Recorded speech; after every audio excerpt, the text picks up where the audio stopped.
welcome back to Titanic, an adventure out of time. So the last time we completed the game very unsuccessfully at first, but then the second time round we actually managed to get the perfect game through some complete and utter retardation. So I thought before we move on to something else for a nostalgia trip, that I wanted to talk about some of the kind of, you know, the weird and wonderful conspiracy theories that go on about the Titanic, and whether or not any of them are correct, I don't know. Indeed, we might never know. There's some supporting evidence. I don't know how strong it is. I'm not an expert in this field, but I'm basically just going to present to you as much as I know, and just as a bit of general interest. So I think we're going to start in kind of reverse order here of how the Titanic sank. Now, the reason that there's so much mystery around this is quite obviously the Titanic hit an iceberg and it sank. But was there anything additional that went on? So it's always been assumed that it punctured enough of the watertight compartments that the Titanic then filled with water, went underwater, and was never seen again. Well, other than the wreck. But we don't technically know that for sure, because if I put on screen just now a picture of the wreck of the Titanic. Now this is a composite mosaic of the wreck of the Titanic, so this is kind of how it really looks at the time that the pictures were taken.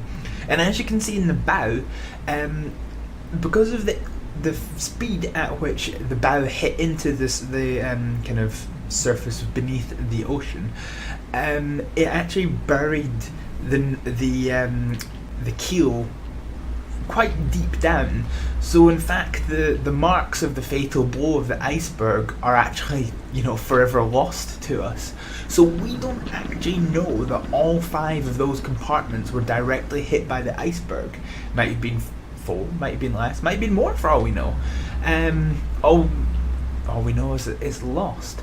So there's 2 kind of theories that I know of that kind of go on to explain exactly why the Titanic sank. And like I say, there are evidence for them. How strong it is, you would need to ask an expert in the field, which I am not. I'm just presenting it as far as I know. So with that very important caveat out of the way, I will explain the first one, which is basically the theory that the Titanic broke its back.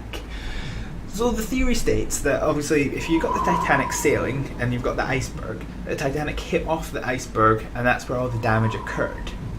This theory states that in fact the iceberg was not flat shaped, it was kind of an L shaped, and as well as the front of it hitting off the side of the ship, in fact the bottom of the ship scraped along the base of the iceberg as well, causing additional damage to the underside of the Titanic. So how does this actually kind of translate into anything to do with the sinking? So most original portrayals of the Titanic showed the Titanic sinking as one ship, as in it didn't break apart. It was only in James Cameron's portrayal of the Titanic that it kind of started, you know, obviously James Cameron, in doing the kind of, I don't know if it's research, the excuse to make his film, found the wreck of the Titanic and of course discovered it in 2 bits, finally confirming the theory that it broke apart. Now in James Cameron's portrayal of the Titanic hits the iceberg and starts sinking. It gets a certain point and then it breaks downwards back into the water. The front part goes, the second part then rears up and then sinks. So according to the theory that the ship broke its back, breaking your back is basically when the kind of key structure element of the ship fails, and normally in a case where a ship does break its back, it usually goes underwater pretty damn quickly. So if you imagine, so if we take the same kind of scenario of the ship but kind of move it into, this is the kind of front part and then this is the back part, as the ship kind of starts tilting, the back end has pressure and it kind of goes like that. So the top end pulls away quite cleanly and the bottom end actually smooshes into the bottom end of the ship on the other side. So what you get is a reasonably clean cutting of the metal at the top and a lot of crumpling of the metal at the bottom. And that isn't apparently, according to this theory, what is seen. What is seen is the opposite. In fact, the top decks get smooshed and the bottom deck has sheared cleanly, as if the ship has kind of done that instead of, that. So the theory implies then, as the Titanic sinks, that as it goes underwater, the bottom end actually lifts like that until eventually it breaks and goes away. So the reason that this theory is, in my opinion, quite controversial is I'll now put up on screen a picture of the stern of the ship, and you can see it is a very, very, very mangled wreck underwater.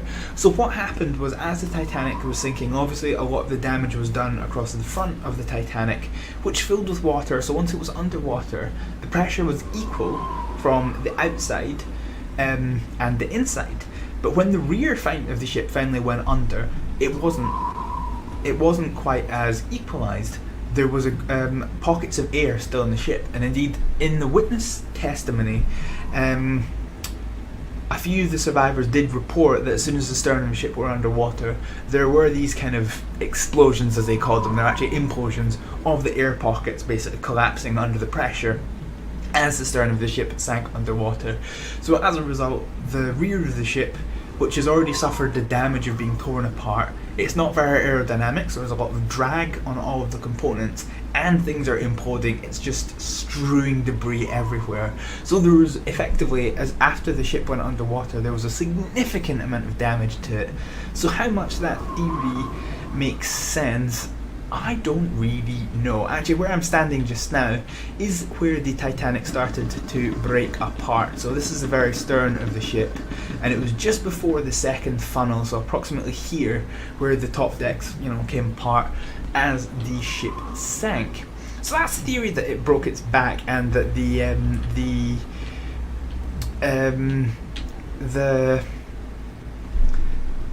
damage to the bottom of the hull kind of contributed to the sinking. It's worth noting that the damage, so one of the reports I read of a ship breaking its back, it literally went underwater within 5 minutes. And this was, several decks worth of ship. Obviously, Titanic was a few orders of magnitude bigger than that. But it happened very, very quickly from what should have been a very sturdy ship. It's worth noting that Titanic took quite a while to go under, particularly given its size. If you look at the HMS Britannic, which was the hospital ship, so there was 3 ships in the Olympic class. Is it the Olympic class or the Titanic class? I think it's the Olympic class. So it was the HMS Olympic, HMS Titanic, not the HMS, that is completely wrong. It's the RMS Titanic, the RMS Olympic, and the HMHS, which is Her Majesty's Hospital Ship, Britannic. The Britannic was the other Titanic vessel to sink, and what happened was it hit a mine. So that was a catastrophic amount of damage to the front of what is a Titanic-like vessel, and it went underwater in about an hour. So when you consider Titanic was like 4 hours, you can tell that the damage wasn't quite nearly as catastrophic as happened on the Britannic. So yes. So the second theory that I am aware of was a reasonably little known fact about the Titanic, and I suspect part of the fact that it's so little known is it got really played down in the inquiry that happened into the sinking of the Titanic, and that is that the Titanic suffered a very, very serious fire. Before it even set sail from Southampton, there was a considerable fire, and a lot of this kind of went ignored. And there was a documentary published this year, I think it was New Year's Day actually, so a few of you probably know what I'm thinking, where they found an album of photographs of how the ship was in Belfast, and what it shows is approximately where I'm standing now. Let's go back up. There was a mark, a long diagonal mark, about 30 feet across, that was just black, a charred mark across the Titanic's hull. And that was behind that wall, that mark, was where this fire was taking place. And of course, this was the place where the iceberg struck the Titanic. So it basically hit in a part of quite strong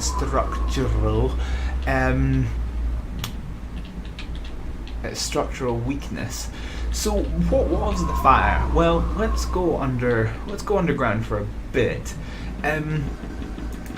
So it was quite common, because coal was quite dry but also very flammable. It is quite common for the coal back in the day to self-ignite. Self-igniting fires were commonplace, and on a steamship they're actually quite easy to deal with. All you do is you fire the coal into the boiler, and well, you're golden. It's great. And that's what they tried to do with the Titanic. They tried very desperately to that's the wrong place. They tried very desperately to get this fire under control by using all of the fuel, but unfortunately in the Titanic, the coal bunkers, which I'll just like to show you. So we're in the turbine room, a place that we've been to several times. Okay, so this is the engine room. And we're going to go in here. Okay, so if we just pop in here, so this is kind of an example of the coal bunkers. So there's quite a few of them, and even though they're not they don't have a big depth to them, so the wall is pretty close after that, but they are like 3 stories high. These things have thousands of tons of coal in them, so once the fire started, it had a lot of fuel and a lot for the guys to try and go through, which was a bit of a problem. So the story goes, according to a witness statement, an unofficial witness statement, because it was never looked at in the inquiry, but it was given to journalists, from a fireman who was trying to fight this fire. And the story goes that in boiler room 6, which is where I'm going to just now, so basically when I say boiler room 6, there's another side to this, which is boiler room 5, and then this will be boiler room 6 just before the cargo hold. So we've got the cargo hold on the other side, and this is the coal chute that is on fire, trying to consume all of the coal that is in this. And the story goes that when the iceberg hit, the compartment between the cargo hold and boiler room 6, it held. It did not get punctured by the iceberg. So Titanic took on water, and it filled the first 4 compartments, and the Titanic held. It was not sinking anymore. It was not going underwater. It would have taken a damn lot of work to get it recovered, but there would now be plenty of time for the Carpathia and other ships to reach the Titanic, get all the survivors taken off, and there would be no fatalities. The course of history would be changed forever. There are a lot of safety laws that kind of came in after the Titanic. In fact, another fun fact about the Titanic, since the sinking of the Titanic, not a single ship has been lost to North Atlantic ice. That was how kind of seriously the Titanic disaster was taken. So the theory of the fire goes that it held. The Titanic was no longer sinking until the fire damaged steel in between the compartments of 4 and 5 eventually gave way, and boiler room 6 started to flood. And as a result of that flooding caused by the fire damaged walls, that was it. It was 5 compartments, and one after one they started filling up, and eventually the Titanic sank and went underwater, which is, yeah.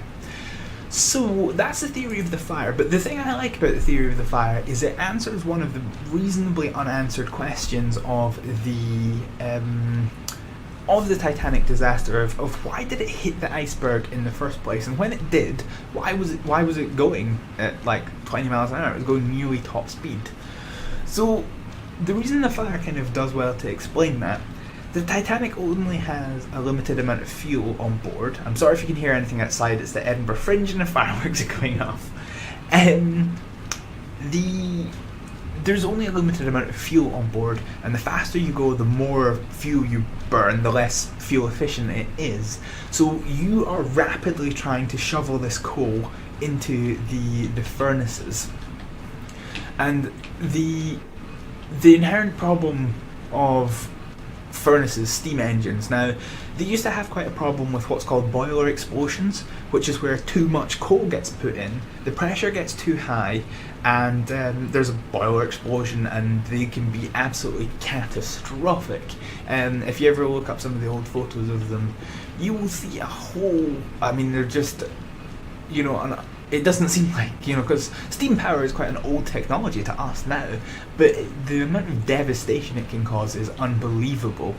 So as they are rushing at full pelt to get this coal offloaded into the furnaces, they need to be able to take the energy from that furnace and put it somewhere. So they put it in the engines. They could technically vent the steam, but with only a limited supply of coal aboard, they would risk then not having enough to actually reach New York. And wouldn't that be a whopping great disaster if the fanciest ship in the fleet fails to reach its destination because there's not enough fuel? So that explains why the ship is going so fast. I've heard a lot of people say that it was kind of industry practice at the time to go that fast, but bearing in mind that in the Titanic, when it hit the iceberg, it could actually see. Well, it couldn't see. Well, no, it could. Well, it could see. They didn't really respond, but they could see a ship that had actually stopped its motion completely because it was boxed in by 3 icebergs. So it might be industry practice to go fast while there's no icebergs. But when you can actually see a ship that has been boxed in by not 1, not 2, but 3 icebergs, you're probably going to want to slow yourself down just a little bit. So the fire kind of explains why they would have been really, really desperate not to curb speed if it wasn't possible. So the final thing I want to talk about is, this is something that was portrayed in James Cameron's rendition of the film, of the sinking. So we're in the engine room. The Titanic was equipped with 3 engines. 2 of them were in reciprocating engines, which is what these are. And basically these are big beasts that the steam engines turn into movement, which drives the shafts. And so this powers the left and the right engine, and that's all fine and good. Then we go past the control room on the far side, and we've got the turbine engine. So this one controlled the centre of the 3 engines, and this one runs on the kind of byproduct steam of the reciprocating engines.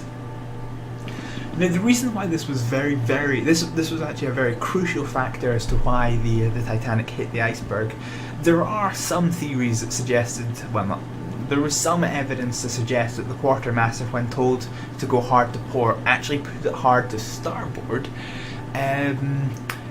But ignoring that, this one was very, very well portrayed in James Cameron's film. So the problem with reciprocating the good thing about reciprocating engine is they have a big complex gear system, which means they can actually change direction reasonably easy. Turbine engines can't, and they had a very bad habit of, if they have to suddenly come to a stop or change direction, that they wouldn't actually do that, they would just jam. And that's what happened in the Titanic. As soon as the order came to reverse the engines, the left and right engine reversed. The turbine jammed.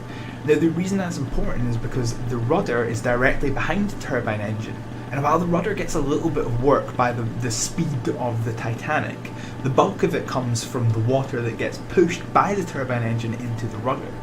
So with the turbine engine jammed once they hit the reverse gear, there was no water going over the rudder. The rudder was not turning the Titanic, and so it hit into the iceberg, and the events kind of unfolded. So we've kind of done that in reverse order. We've kind of explained why it sank so, and then I've given you the theories behind it, and I've kind of explained why it hit the iceberg. You know, the fact it was going so fast, potentially due to the fire, and the fact that it just could not turn.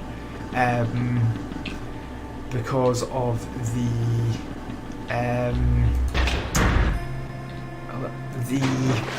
the word I'm looking for? Yeah, because the turbine jammed. So the thing I want to say, there was... So people always talk about what could have been done to save the Titanic. And somebody suggested, actually, that ramming the Titanic might not have been a bad idea. So if we go to the front of it, it was quite common practice, sometimes through mistakes actually, for ships to blunder head on into Titanics. Because the forecastle, as the name suggests, it's a castle at the fore.